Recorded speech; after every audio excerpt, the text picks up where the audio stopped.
Well, I'm a huge football fan, so you would think I would have thought of this, but I didn't. Last Sunday's video, The Garden Life, we put it up about 5 minutes before the Super Bowl started, and I think a lot of people missed it or didn't even notice that it had gone up. So because of that, we are going to re-air it today. I hope you enjoyed it. I took a really fun trip to the greenhouse to visit my topiary friends and some things that I have in my garden that are overwintering inside. So I hope you enjoy it. It was fun for me. Hopefully it will be fun for you too, in case you missed it. Stuart, I'm in here.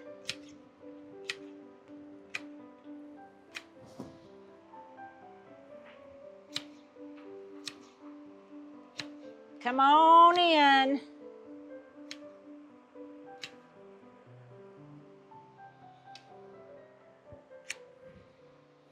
So I am visiting my Eugenia Topiaries, some of my angel wing begonias, some of my geraniums, to just kind of see what shape they're in and what kind of work I might want to do on them before I bring them home.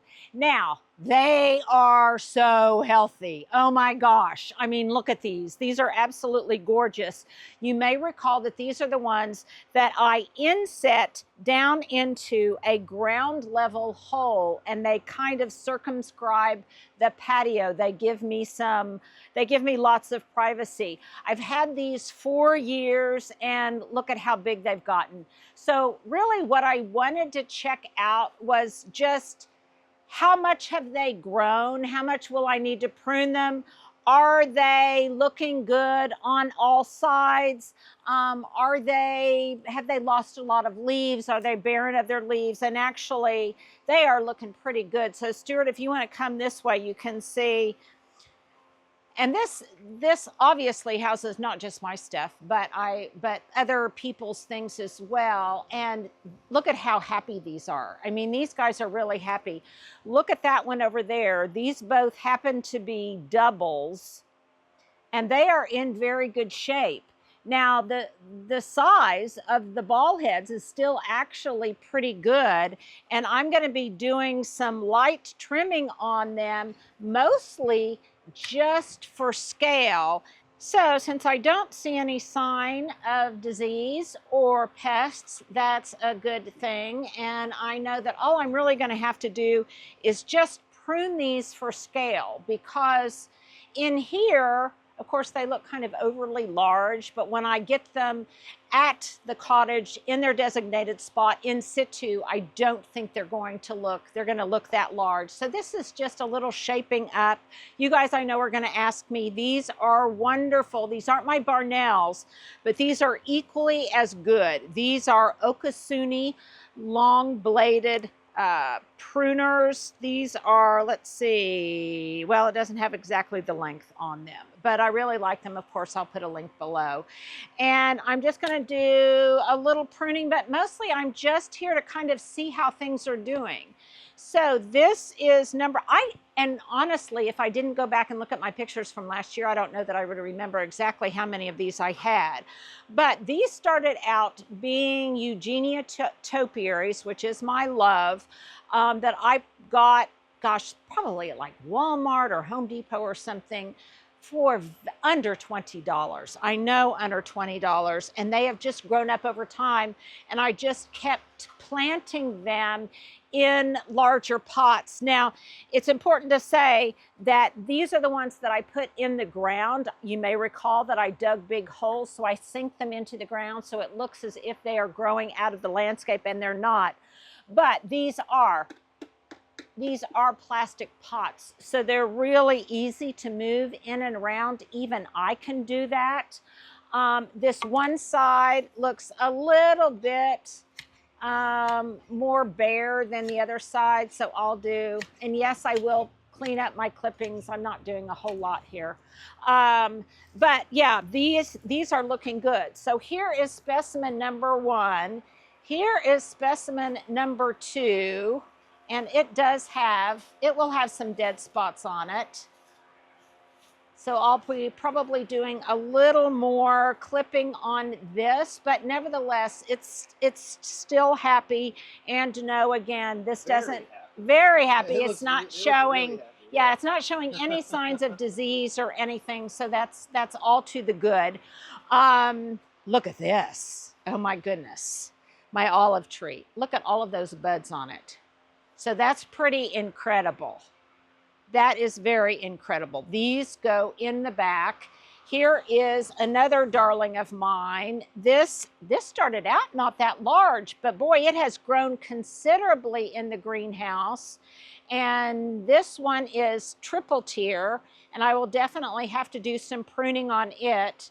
And then I've got another olive tree over here, and it looks like it might have a bit of scale on it or something. So I will plan on, as soon as I get it home, while it's outside, but after I'm pretty sure that the temperature's all right, I will probably, and it's not a bad infestation, but I will give this a spray. I might even come back here with a spray bottle and give it a dormant oil spray to suffocate those. I'll have to be cautious in here because this is a heated greenhouse.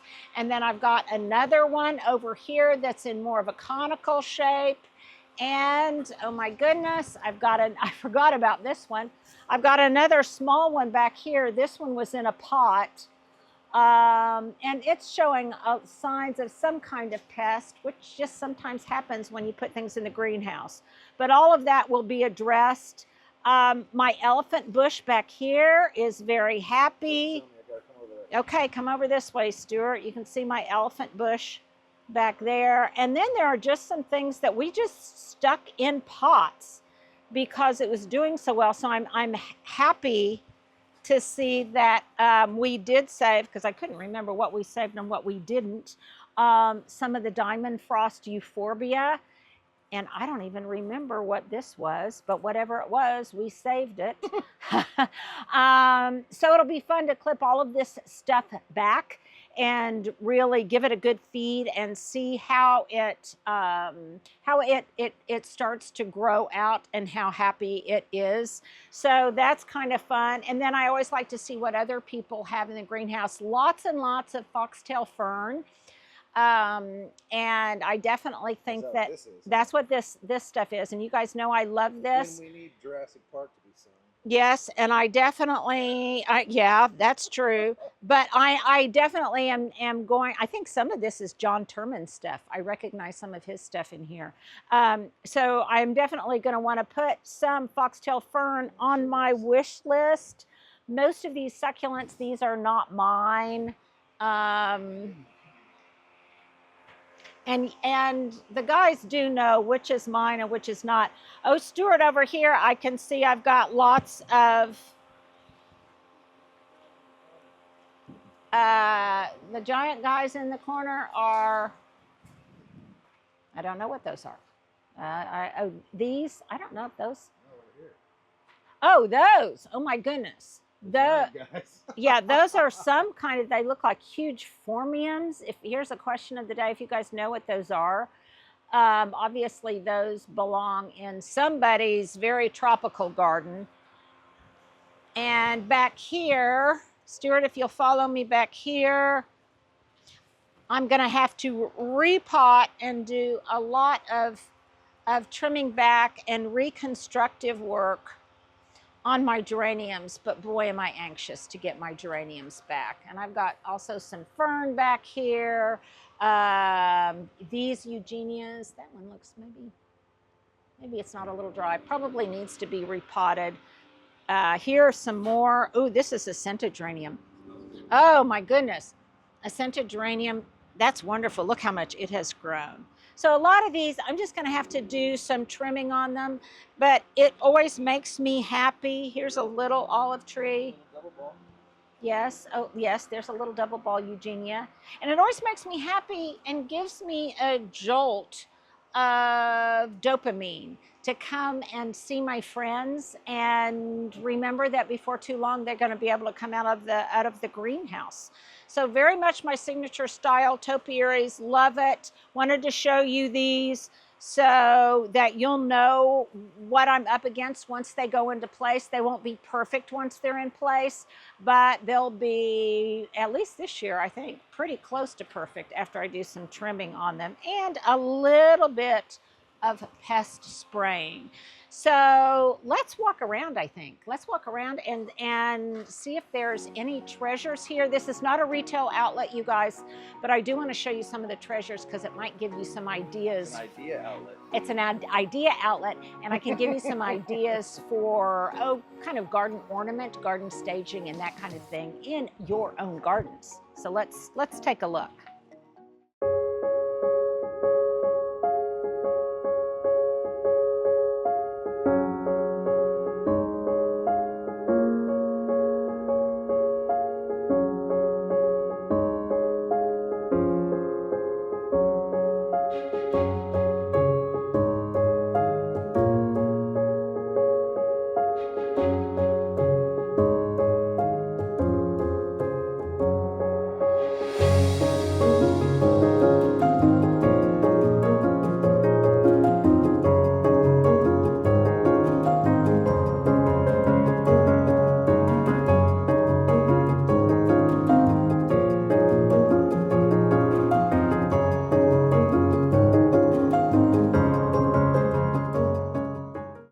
Okay, look at these. Aren't these incredible? These, I think these belong maybe to Fanny Bolin or maybe a commercial installation. I don't know. These unbelievable succulents. They've got such great vertical drama. There's lots of citrus monsters. There's lots of citrus in here. Bromeliads, just lots and lots of fun stuff. Oh, I recognize this little guy over here. That's my guy. It'll be so much fun to come and reclaim, bring my little orphan babies home. Got some cactus over here. But it's getting kind of steamy inside now, Stuart. Let's go outside and see what wonders abound.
And this is definitely in response to a frequently asked question I get over and over again this time of year, and that's, what should I do with my Amaryllis bulbs after they have quit blooming?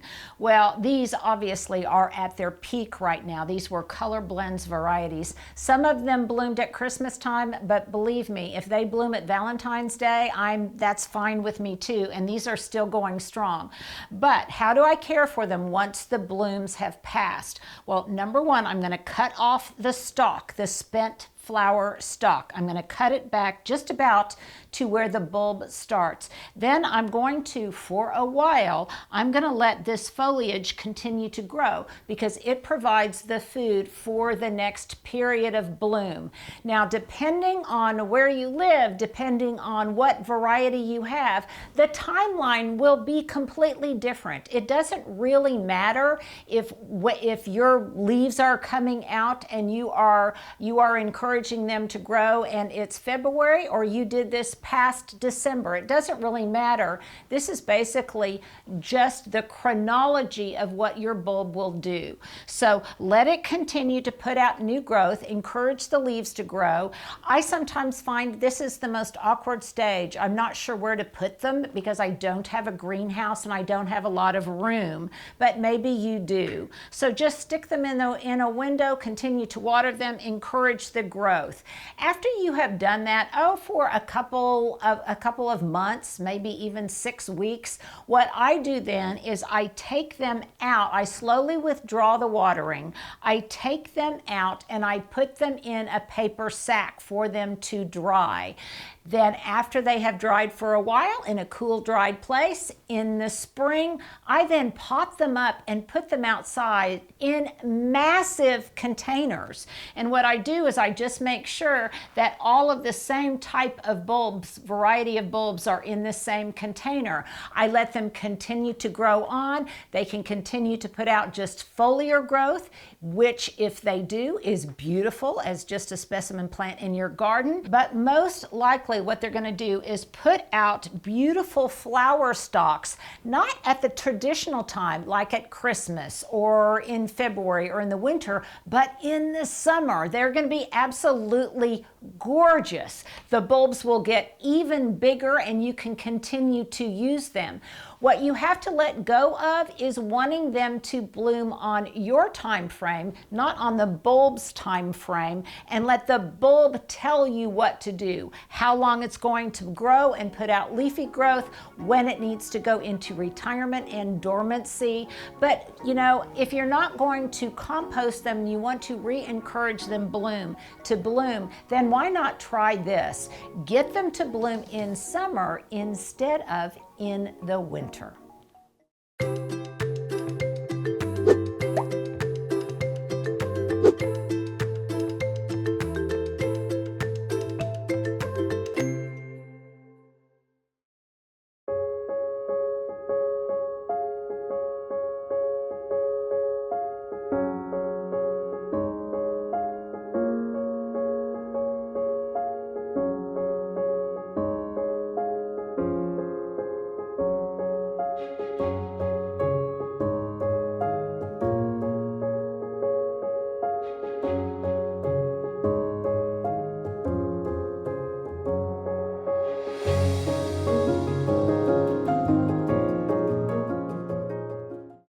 Okay, you guys, look at these absolutely fabulous Magnolia espaliers. I'm sure these are for a client.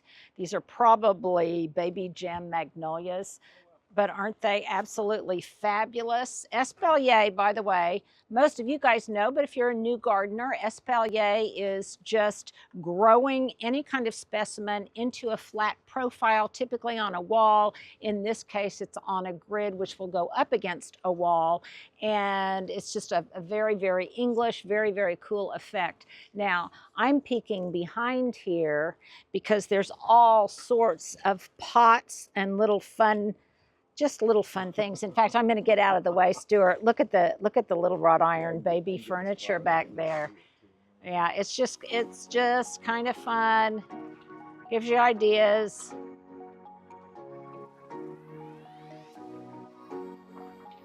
So beautiful espalier, and let's just walk around and see what else we can find. They're full concrete. I like the broken ears. Yeah, but they're kind of fun. It makes them human to have broken ears. Look at those big pots over there. Okay, let's. Just everywhere we go. Just everywhere. I know. Just everywhere. Well, all of this concrete pottery, concrete container plantings, finials, it all just kind of makes me swoon because it's aged so beautifully. But I also know that increasingly, especially for my really, really large pots, I just have to do more faux concrete than this heavy stuff, partly because I just have to move so much of my stuff in and out. It's prohibitively heavy. The other thing is I'm always tweaking it myself, and increasingly I just can't move even a little bit some of these bigger pots, but there are some smaller ones that are absolutely brilliant. And if I needed to do some shopping here, I probably could. I think this fish is weird. The fish, yeah, well, I'm sure that's a fountain too. Oh, this is actually something that you'd see pretty much around pools or something. I recognize that face. Look at these concrete troughs. Now these are absolutely, these are incredible. My friend Marquette had so many of these at his house.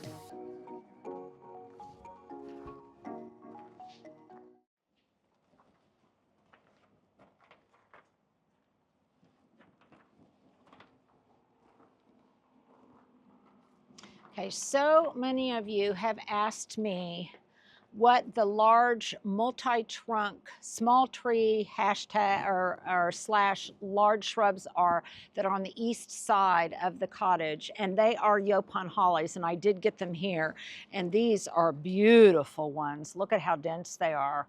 These are really, really beautiful. What I like about this form is that you can see through them. They're still evergreen. You can thin them out if you want some transparency, and you can lighten them up a little bit. But also I love them because they're just Oklahoma tough.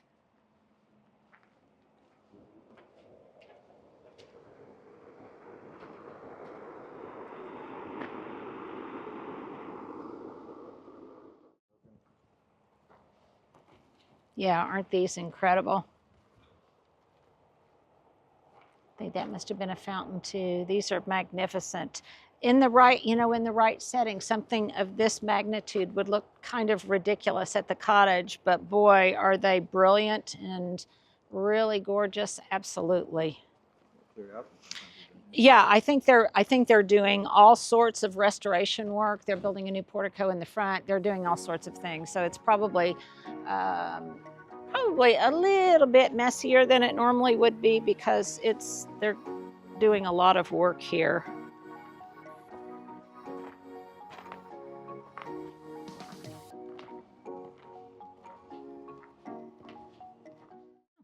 Okay, let's talk about over here for just a minute.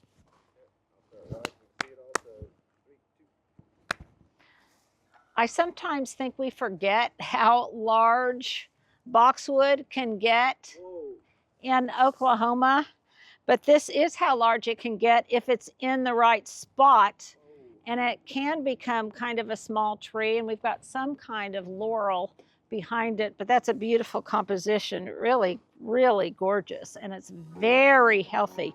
Look at this. I mean, yeah, metal and huge. Metal and huge.